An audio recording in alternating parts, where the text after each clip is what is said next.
Hello and welcome. My name is Natalie, and today we have a very exciting topic for you. We are talking about the long I sound. This sound may be challenging for some people at first, but after watching this video and with some practice, I am confident that you will have a much better understanding of how to pronounce this sound and even how to recognize it when reading. So let's get started. What is the long I sound? The long I sound is simply pronounced I, and it looks like this in the International Phonetic Alphabet. It's the sound you hear in words like bike, light, and try. Now we can break down a few simple steps to make sure that you're pronouncing it correctly. First, let's pay attention to our vocal cords. Our vocal cords will be vibrating when we say the sound. To feel this, let's take our hand and gently place it on our throat and say the sound. I. Can you feel it? Next, pay attention to your lips. Your lips should be unrounded and relaxed. I. Finally, let's be conscious of our tongue. Our tongue needs to be relaxed and low in our mouth. I. Great, sounds like you got it. So let's move on to practicing a few words with the sound. Okay, when we practice our words, let's pay close attention to our vocal cords as well as our lip position. Are you ready? Repeat after me. Time, bright, price. Great job. Let's move on to something that is very, very important to understand, and that is how the sound, the long I sound, I, is represented in writing. This is where things can get pretty tricky for a lot of people because there are several different letter combinations that are used to represent the long I sound.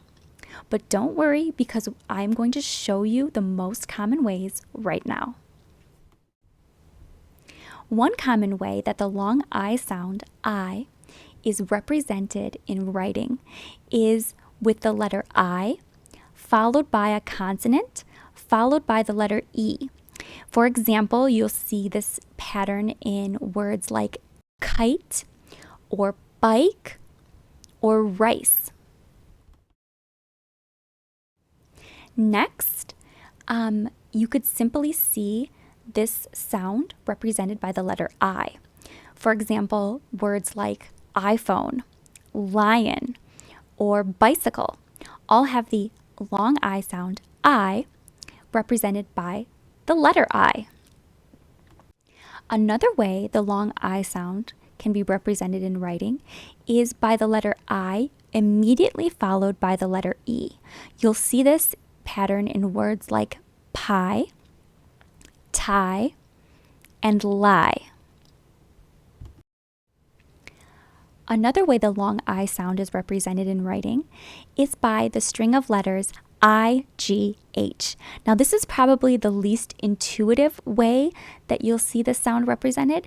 However, it is still very important because it is fairly common. You'll see this in words like mighty or high. The letter Y is used as well to represent the sound in words like fly, spy, and cry. Finally, it's not uncommon to see the letter Y followed by a consonant, followed by the letter E as a way to represent the long I sound.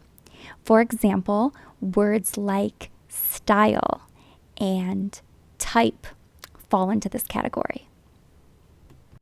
Remember, these are just some common ways that the long I sound is represented in writing. It does not mean that every time you see these letter combinations, it's going to be pronounced with a long I. So be careful, be vigilant, and keep practicing your English. It's been my pleasure helping you better understand the long I sound. If you'd like to learn more about the English language or about American culture, please feel free to check out some of my other videos. Give this video a thumbs up and hit subscribe. Have a wonderful rest of your day. Bye!